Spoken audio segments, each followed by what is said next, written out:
Secure in Mind podcast series is an educational initiative of the Cybersecurity Advisors Network, or CyAN. CyAN is an international not-for-profit trust network of experts in technology, policy, ethics, and good practice. Our mission is to strengthen society's safety, resilience, and ability to fight against cybercrime and similar threats. Visit us at cybersecurityadvisors.network.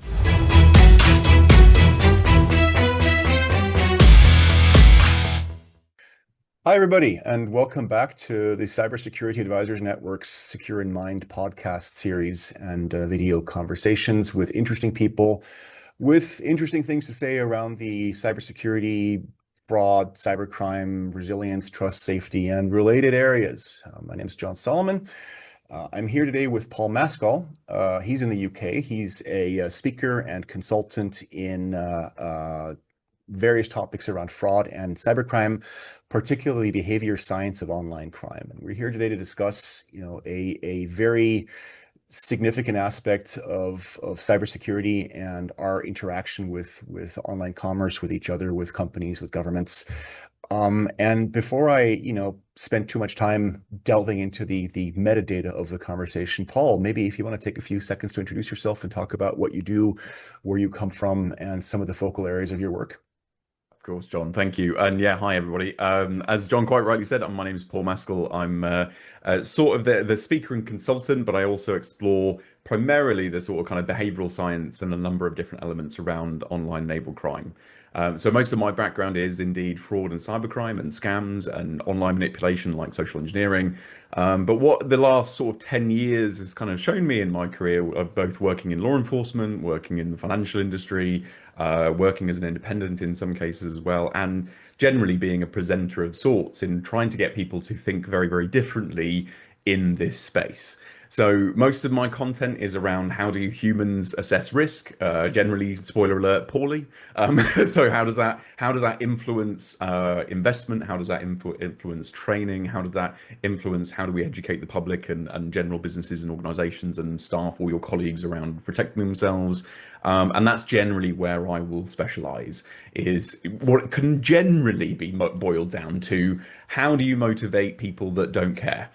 So in a space which actually is very, very difficult, and it's like pushing a wet noodle up a hill and trying to convince people that it is a problem that you should be motivated to protect yourself against. And that is, unfortunately, it kind of really puts a bit of a reflection on my own career, but that's essentially what the last 10 years of my work has been about. So, yeah. I really appreciate that. I think that gives us a good hook to start off with. So, my background is to a large degree as a risk manager, but more in terms of technology and security risk. And I really appreciate this thing that you just said, that most people don't really get risk, right? The classic example is people are afraid of flying when the chance of dying in a car accident or falling off a ladder, or, same with shark attacks versus being killed by a cow or something like that, right? A lot of people don't get risk, and I think a lot of that comes down to maybe one of the big topics, one of the big words that keeps popping up in our conversations, looking at your profile, your publications, is psychology. Yeah. I'm not a psychologist. I'm married to a trained psychologist, but I never learn anything, so she's way smarter than I am. But can you talk a little bit about how our understanding or lack thereof of risk, and maybe some of the kind of the lizard brain elements of our preconceptions, of our logical fallacies, of our perceptive fallacies, influence how we deal with fraud, with cybercrime, with manipulation? And it's interesting because if I start from the beginning, when I started in cyber and fraud, and I think I started in cybersecurity in law enforcement probably about 10 years ago now, 2015 now. And it was interesting because I'd come from quite a few years in intelligence. I'd worked in counterterrorism for a year, and went into cyber and fraud. And the whole part of my job at the time was to go out to businesses, just like any other security consultant or advisor, is to go out to businesses and organizations and the public and basically educate them. So in the UK, we call them protect officers. So they're like officers that go out and deliver this education and advice. And it was interesting to me because most of the time you end up having to become a sort of salesman, don't you? Really, I'm trying to get you to understand the risk in its first place for you to be motivated to get it. And this started me on this sort of very long and winding rabbit hole of okay, well, I've worked in counterterrorism and I've worked in intelligence and traditional crime, etc. And I don't have to tell people that terrorism is bad. I don't have to convince other people that crime is bad. But when you get into the sort of online enabled sort of crime, whether it be fraud, whether it be cyber, whether it be disinformation, all this sort of stuff, it becomes this aspect where it is literally like I'm trying to convince you that it is a problem that you should be motivated to protect against. And this got me down this path of, okay, why is it that, and how do people and humans assess risk in the first place, and how does this or devices, etc., compound that vulnerability or change that risk potentially? And I kind of got into this world of the cognitive biases and the cognitive heuristics, or the mental shortcuts in which human beings generally use to make decisions about everyday life and go about everything like that. And one big thing, like your example, is okay, well, how does fear work and how does the perception of risk? So if, again, from the comparison, it's much more likely you die horribly on the way to the airport than ever up in the air, but you don't. Again, so if I say that to the person that is scared of flying, I quote statistics to them. It doesn't make any difference to their fear. But actually, in the car drive home, you only really associate the risk of getting in the car once you've been involved in a car accident, or when you've been exposed to an example. If I could jump in very quickly, and I think this is real. I want to jump on that one phrase that you said, quote statistics to them. I think, from my experience at least, and this is in a whole bunch of areas relevant to what we do, whether it's in cybersecurity, cybercrime, fighting FEMI, disinformation, whatever. It's the quoting statistics. And I think one of the mistakes that we see a lot of professionals in this industry make is that they're quoting statistics at people. Yes, nobody cares about statistic. And in reality, because the thing is that one big cognitive bias that I really honed in on trying to explore why is it that people don't necessarily associate it with it, but it was what's called the availability heuristic. And I've kind of expanded it in a number of security professionals, a number of different aspects in relation to Paul Slovak talks about it, Daniel Kahneman talks about availability heuristic, but basically people associate risk or the prominence of something based on the ease of which imagery or an example comes to mind.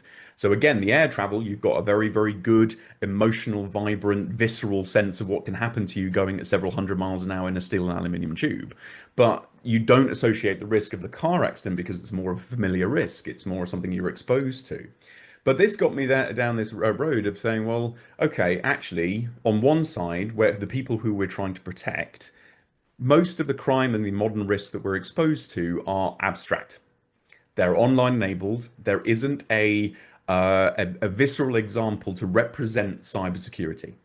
If I say to you, well, okay, design a poster for cybersecurity or fraud, and most of the time it's blues, blacks, binary code, guys in hoodies, laptops, and don't forget the Matrix. Don't forget the Matrix, yeah, exactly. Or try and use a security poster without using a padlock. I was going to say padlock. Padlock, but that's the thing, is that's really the only imagery you're represented against, and most online risk doesn't have that media sensationalism. It doesn't have the imagery to go along with the risk. So this is where I sort of started proposing that we're in a realm of this sort of abstract risk, where in reality, people don't associate the risk.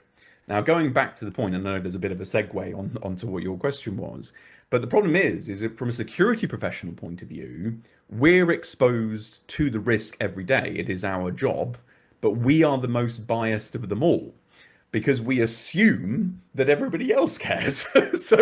so you have this sort of situation where if I can quote, like, okay, in the UK, what, 43% of all recorded crime in the UK is fraud. Okay, well, what does that mean? Like, what does that mean to me? And that's the thing, is that a statistic is not an emotional trigger for you. It doesn't give me an imagery to understand the risk for me to have an emotional response to be motivated to take it on board. Most of the time when we're security professionals trying to educate or to highlight the risk, most of the time we're trying to get somebody to learn a language, but never get them to go to the country or speak to the person who speaks that language. Therefore, are they motivated to take it on board? Are they motivated to do the e-learning? Are they motivated to invest in the security practice or your consultancy in order to do the thing?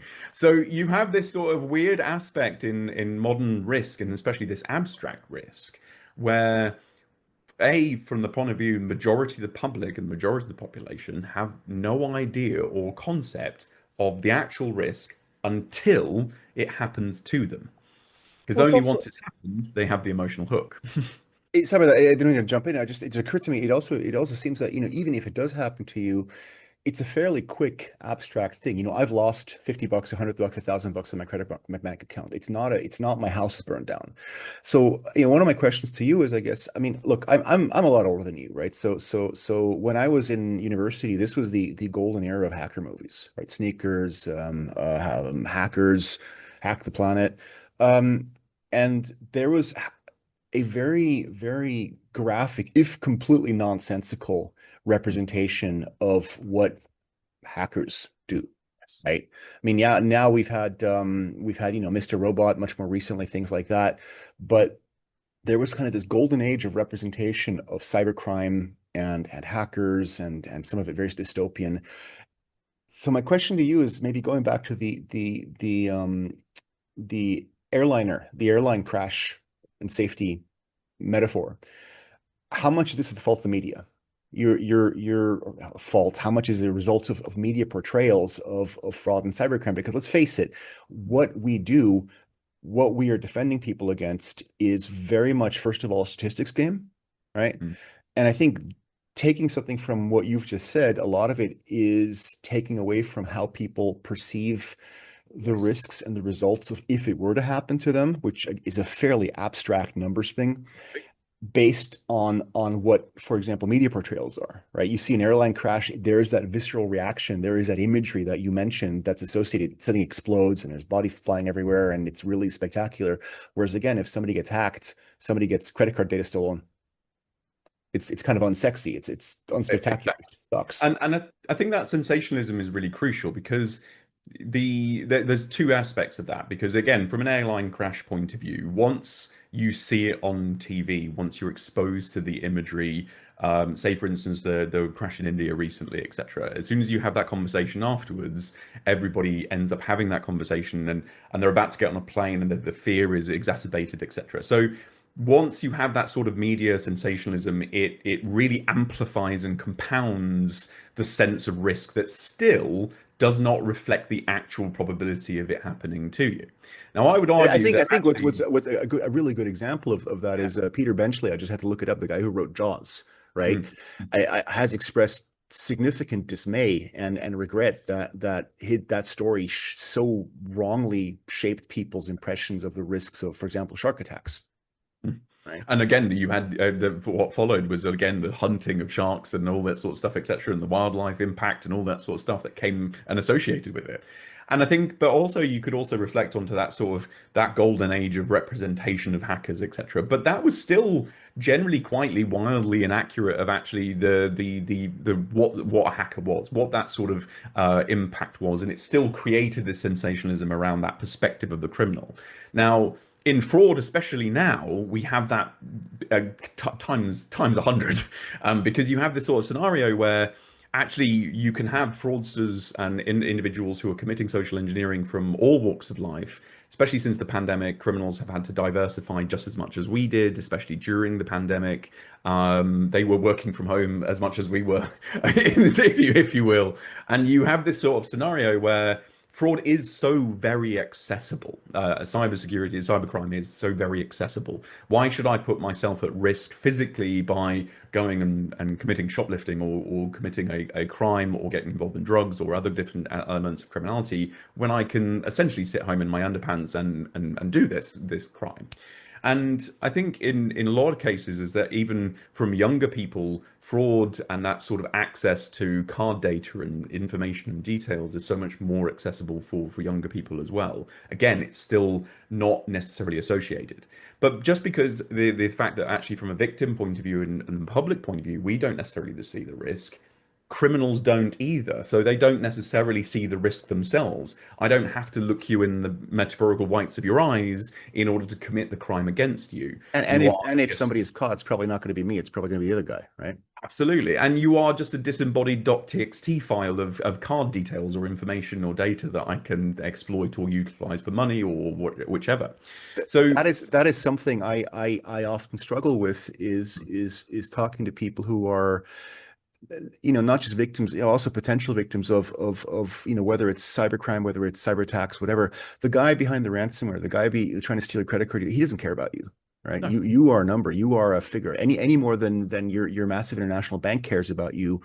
You are a number, and the moment that there is a hook into you, that's when maybe, for example, in pig butchering scams, you start becoming more more interesting as an individual with a profile, with a backstory, with context. But generally, as you're saying, you're a number in a TXT file. And there's two things to that, because again, going back to that media sensationalism part, is that very often from a small to medium enterprise or a smaller business or a member of the public, because they're exposed to those examples of larger organizations being victims of data breaches, being victims of cyber attacks, etc., is that it creates that false narrative that, okay, well, I've got nothing to lose. I was like, well, if you've only got 50 quid in or 50 pounds within your bank account for your business, if you lose that 50 pounds, that is quite a big impact to your business, regardless of how small or large you are, or your data or information, or stopping your business from working.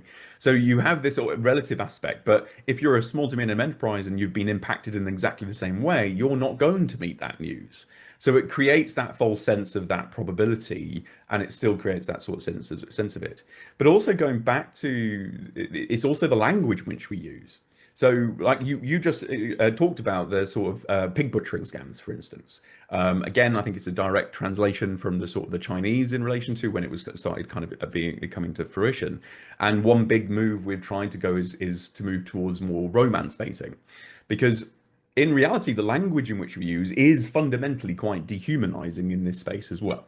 Because, like, for instance, if you think about it, it's one of the only crime types that you really fall for. So the fact that actually the narrative in which we use, the media we use with each other, we use in our education very often. The UK has kind of leaps and bounds even in the last couple of years in relation to addressing the language in which we use in this space. Because falling for, duped, tricked, all these sorts of things, again, I would never turn around to you and say, you've been burgled and you've been robbed. I can't believe you fell for that burglary. I can't believe There's an implicit shame. There 100% is. And that implicit shame also leads to massive underreporting, because I immediately don't associate myself as a victim in that space, whether I've been a victim of a scam or impacted in some way. Very frequently encountered with CFO scams in especially in smaller companies, because I just lost the company payroll to a Russian gangster. Oh, well, I feel stupid.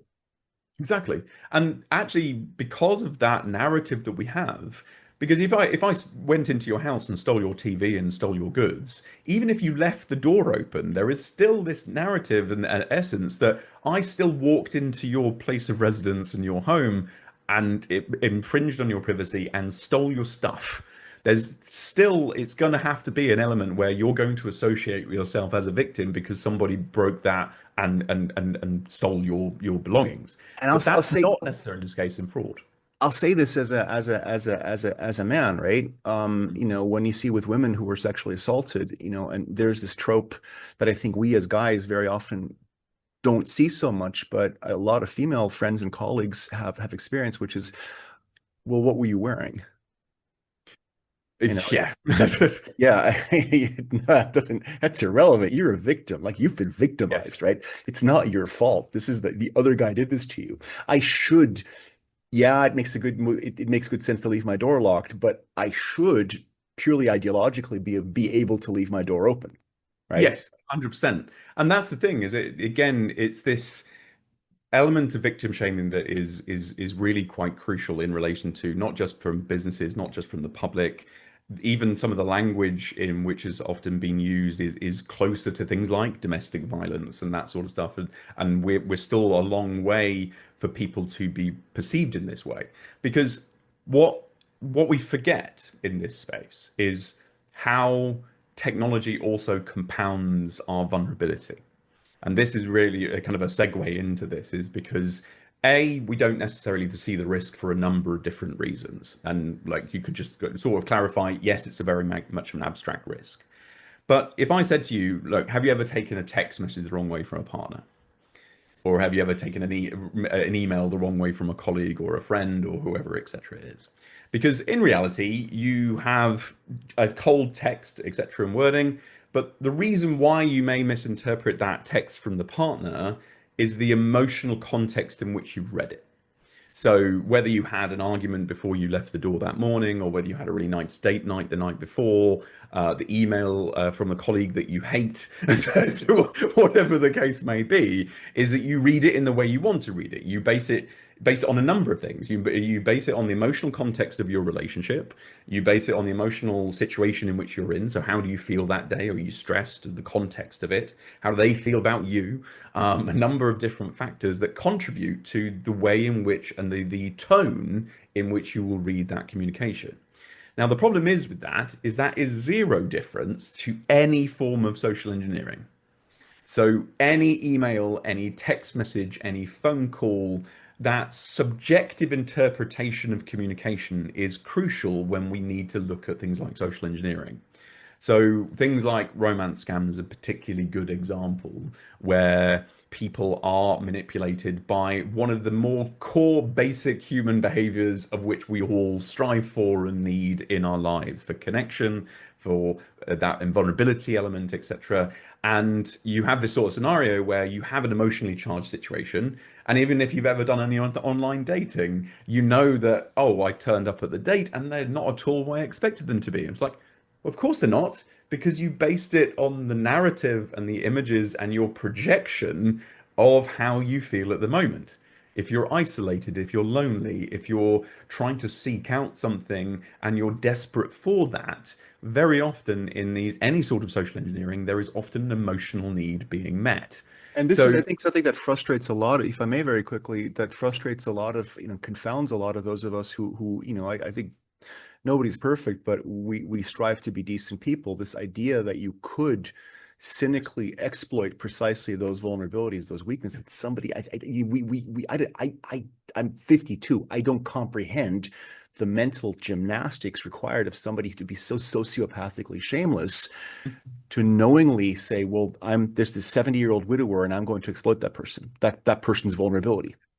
But that's the thing, is that in reality, because of the detachment that I have from a criminology point of view, I need a combination of opportunity, capability, pressure, the rationalization in which I need to tell myself in order to convince myself of the action in which I'm doing. And generally, online enabled crime and fraud and scams and social engineering manipulation, sort of, if you add that to the mix, it lowers the barrier to entry for all of those four factors. So the rationalization, or the story in which I tell myself, I don't have to look you in the eye. Yeah, it's almost it's seen as a victimless crime, even if it isn't. Yeah. That Again, abstraction, that number in it. And especially in the UK, for instance, when we have like quite high reimbursement rates or all these sorts of things, it's very easy to also go, okay, well, actually somebody might be reimbursed, etc. They'll most likely get their money back from this sort of scenario, whether it's an authorized push payment scam or unauthorized, etc.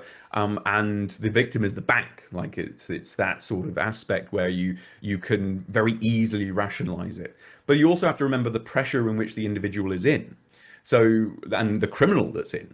Now, we've seen a lot of those sort of aspects around KK Park, for instance. We've seen a lot of in Southeast Asia.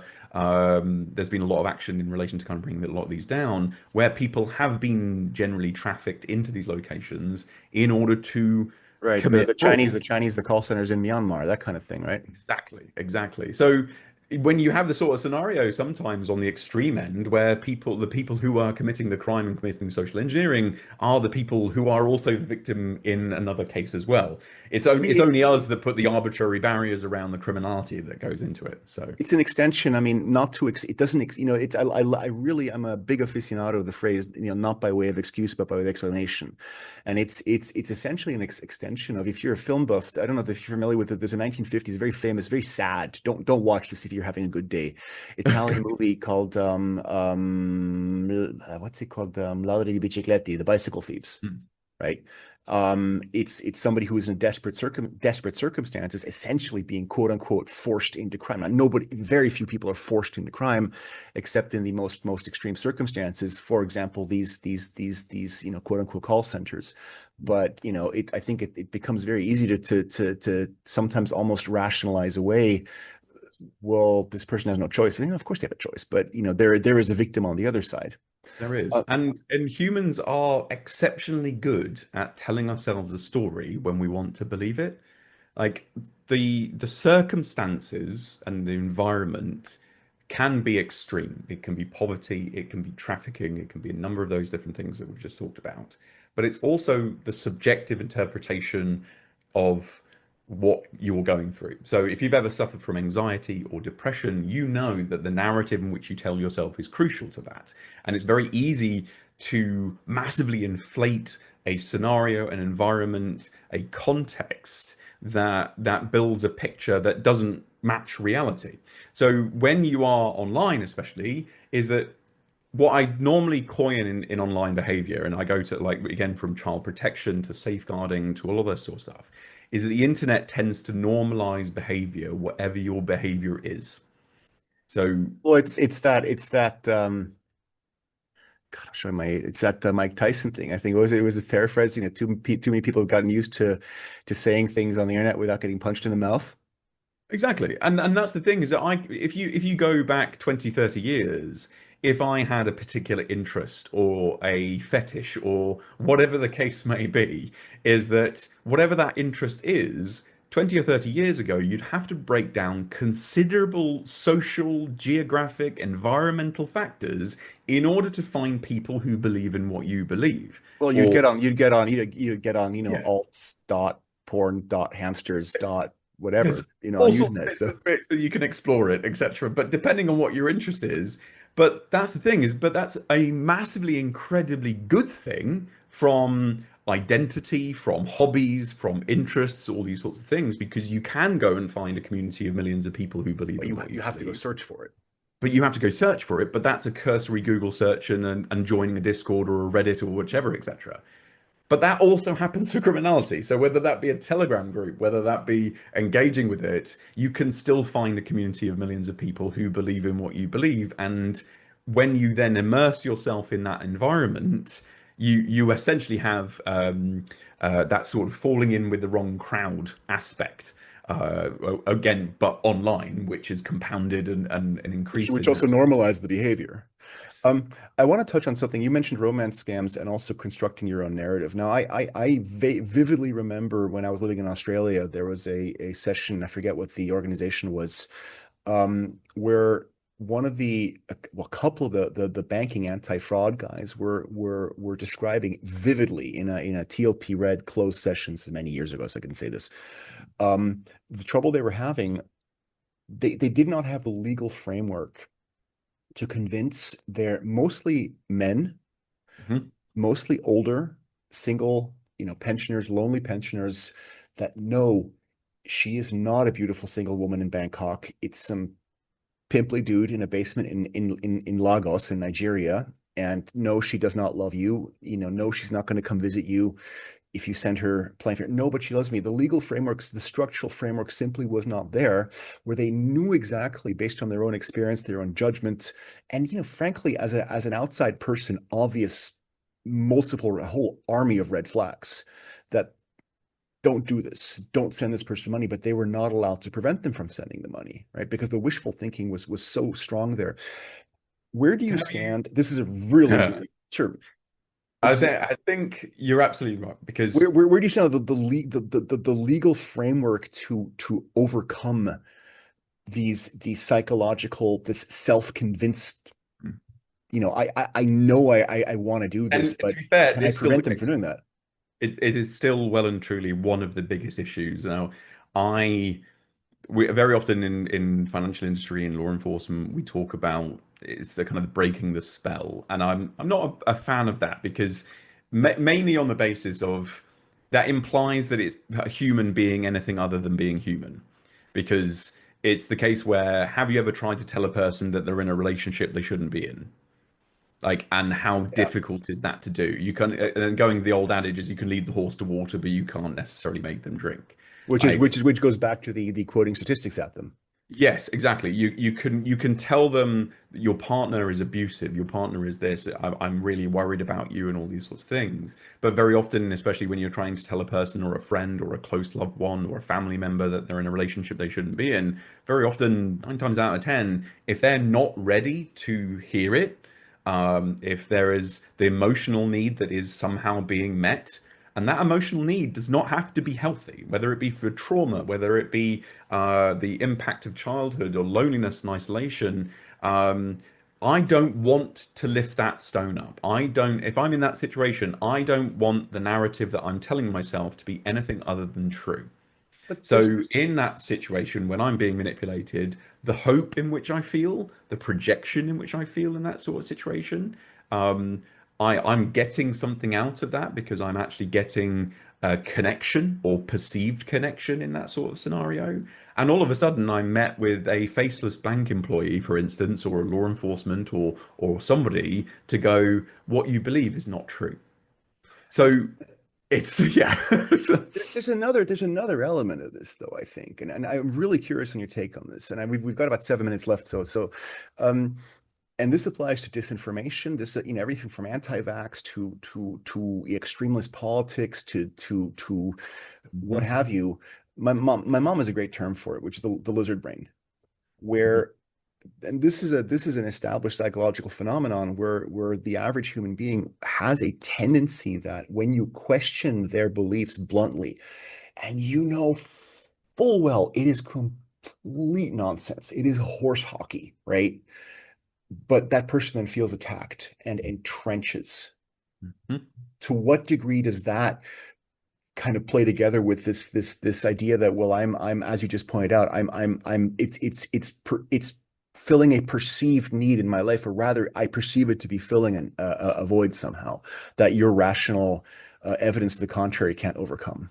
I have spoken for quite some time on this, actually, whether it be podcasts, whether it be And you'll on share some of your links, I hope, for the text yeah, description. no, of course. But it's interesting because I see fraud, scams, social engineering all in the same pot.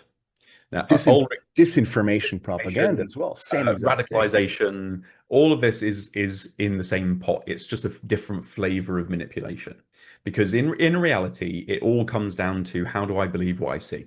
How do I believe what I read? How do I believe what I see on my social media content? Even more prevalent within things like AI and AI content and slop that we have on our feeds and all that sort of stuff. But it's very much that sort of stuff that Ulrich Beck talked about what in the early 90s around modernization, and he talked about the fact that actually like we become rampantly subjective. Like that's the problem, is that what technology has done in a number of wonderfully incredible ways is giving everybody much more individualism and subjectivism. But the problem is with that subjectivity is that you can follow what you want to follow, you can read what you want to read, you can believe what you want to believe, all within the confines of the distance between me and my screen.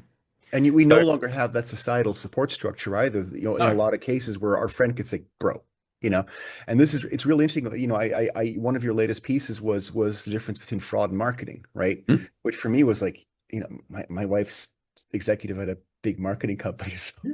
this is a Because in sensitive reality, I want conversation. to market a product to you. I want to market an idea or a concept to you. In reality, the difference is marginal at best. But it's the intent. Because It's what you put in your the piece that intent, I'll link to, that is what is the intent behind it, which I really appreciated. And by the way, you mentioned radicalization, which is a really good plug for a thoroughly underwatched podcast series I had with a guy named Bjørn Ile in Norway, who deals with online radicalization. And I strongly encourage people to watch that as well, because he's got some phenomenal points on that. We've got about 3 minutes left. So what I want to do is hopefully we can continue this unfortunately too short conversation in the future. Is there anything that you'd like to plug, or any lessons that you'd like to share with the wide world of internet, and where can they find you? What are some kind of key concepts that you'd like to underscore? I think the biggest concept and what really underlines everything is that there is a flavor of manipulation for everyone.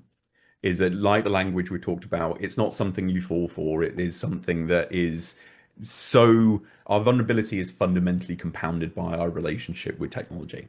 So when people and businesses, and whether you're an organization or an individual, is like, oh, I would never fall for that, I would never be in that sort of situation, I can assure you, I can quote as many statistics to you as much as I possibly can, but that will make no difference whatsoever on your assessment of it. However, everybody has been told something that you wanted to hear at probably the wrong time you should have heard it. So whether that comes down to a phishing email, whether it comes down to your last relationship, your last marriage, your last situation, is that there is a flavor of manipulation for everyone.